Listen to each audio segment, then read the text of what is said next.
seat a Corning HYPERFlask cell culture vessel, create a 560 milliliter inoculum of cells. By using enough media to fill the entire vessel, you'll guarantee a uniform cell distribution.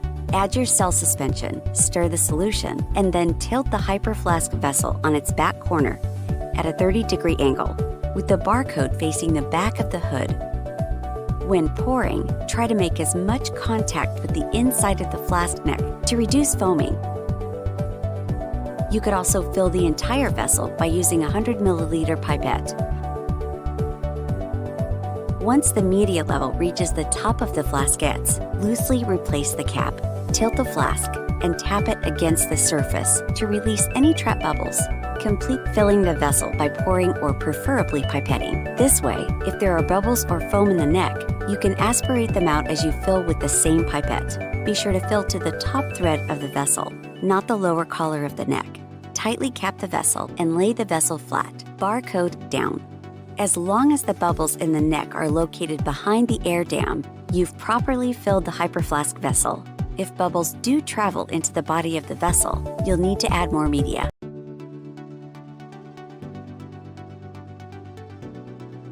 Now that you're ready to harvest your cells, you'll need to remove the spent media. One option is to pour the media out into a sterile container. When pouring, start with the vessel upside down or the barcode facing up. Once the liquid starts to slow down, start rotating the vessel 180 degrees until the barcode is facing down. This will allow the liquid to move out smoothly and eliminate any glugging that may disturb and pull your cells off the surface. Continue to empty by rocking the vessel back and forth, using the canted side of the neck.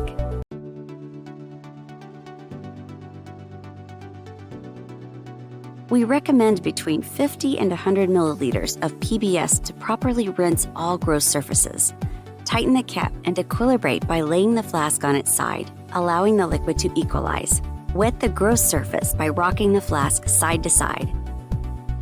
To thoroughly wet the surface, tilt the vessel on an angle and slightly towards you.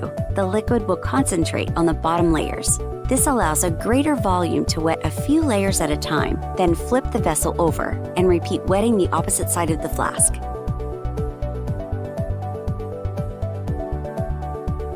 Using the canted side of the neck, pour off the PBS rinse in a waste container, rocking the vessel slowly from side to side. Next, add between 50 and 100 milliliters of trypsin to the flask.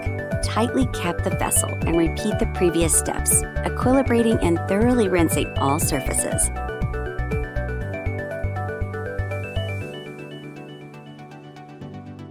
Again, pour off the trypsin into a waste container using the canted side of the neck. Once emptied, you can then incubate the flask until you're ready to harvest.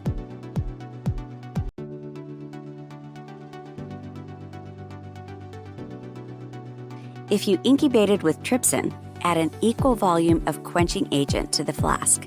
If using the dry trypsin method as shown in this video guide, add the recommended volume of the quenching agent. Tilt the vessel to equilibrate, then rock it back and forth to wet out all the layers. You can generally agitate the flask to help detach any remaining cells.